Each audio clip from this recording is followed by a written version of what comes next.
Hello everybody and welcome to School Talk on Facebook. My name is Miranda and I work for Evelina London Community Children's Speech and Language Therapy Service, and I work a lot with children and families with feeding difficulties. And today's topic is all about supporting children with feeding difficulties at meal times. This session is for parents only. You won't need your children for it. And we're thinking today about children in Key Stage 1 or even in nursery, younger children as well.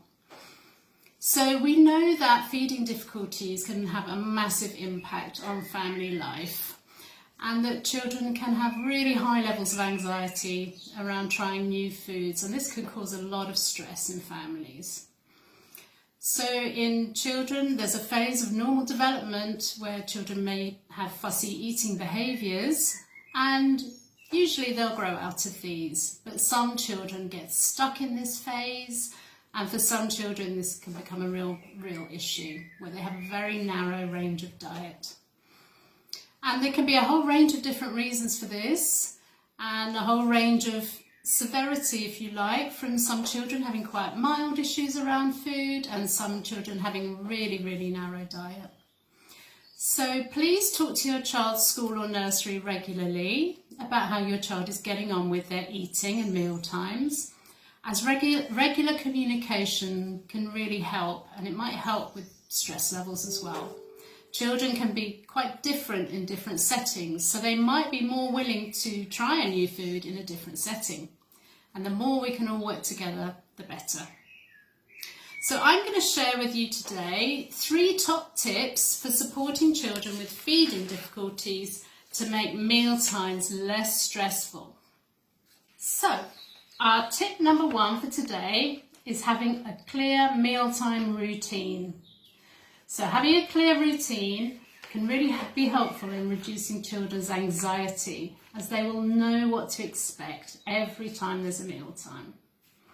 So we would often suggest using visuals.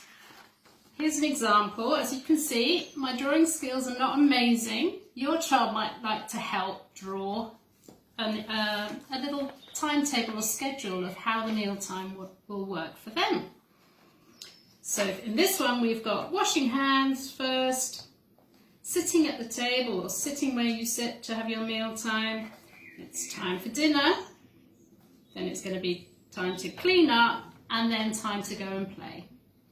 This helps show the child that the mealtime will come to an end and they will be free to go and do another activity afterwards.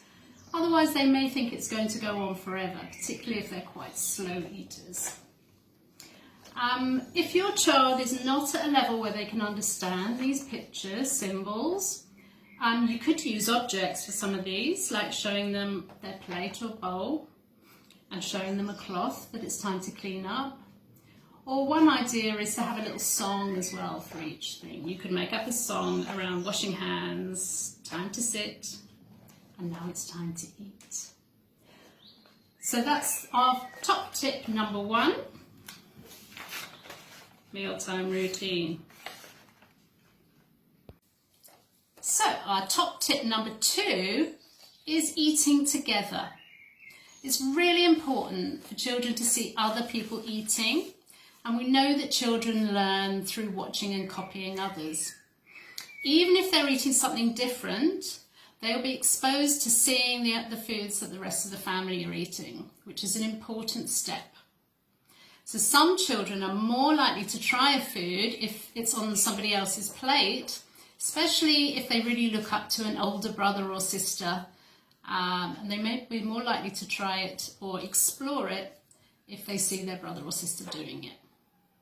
We do recommend sitting at the table if you have one, or simply eating something at the same time as your child.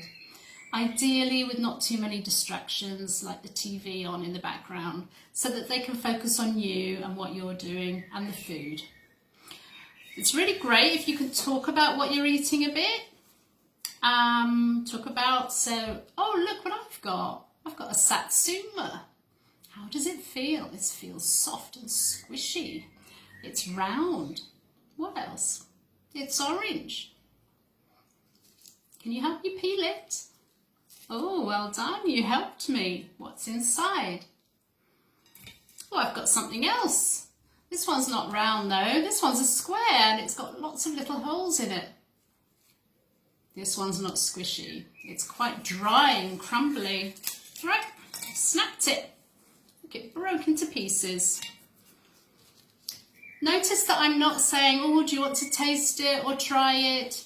I'm not trying to push the child, I'm just trying to get the child interested in what I'm eating. And they'll be learning about the food, even if they don't hold it, touch it, smell it, or taste it themselves.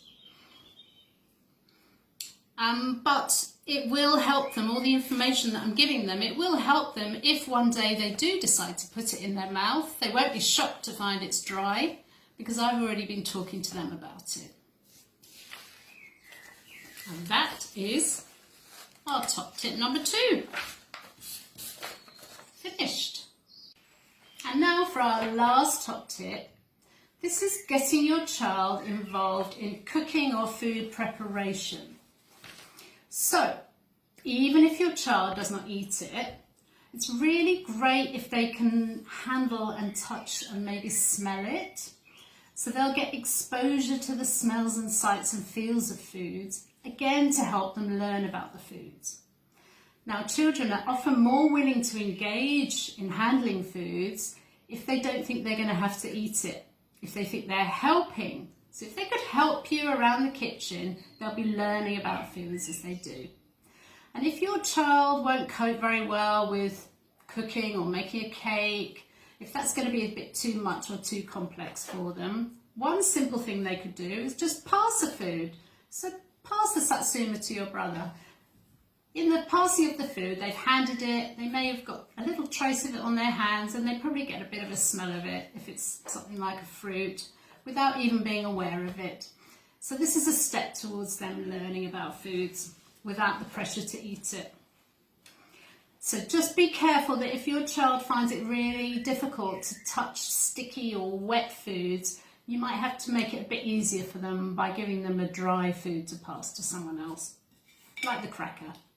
It might be a bit easier for them. And work at the level of your child and use their interests. Remember to praise them for any helping and any small steps they do, even if it's really short. Well done, good mixing, oh, thanks for passing it, that was great. And try and make it fun. And this is something that can be done in schools as well. Helping cut up the fruit, giving out fruit, helping prepare a sandwich for somebody else, that kind of activity, or even food prep and cooking activities are all going to be really useful for these kids. So those are our 3 top tips for making meal times more fun and less stressful for you and your family.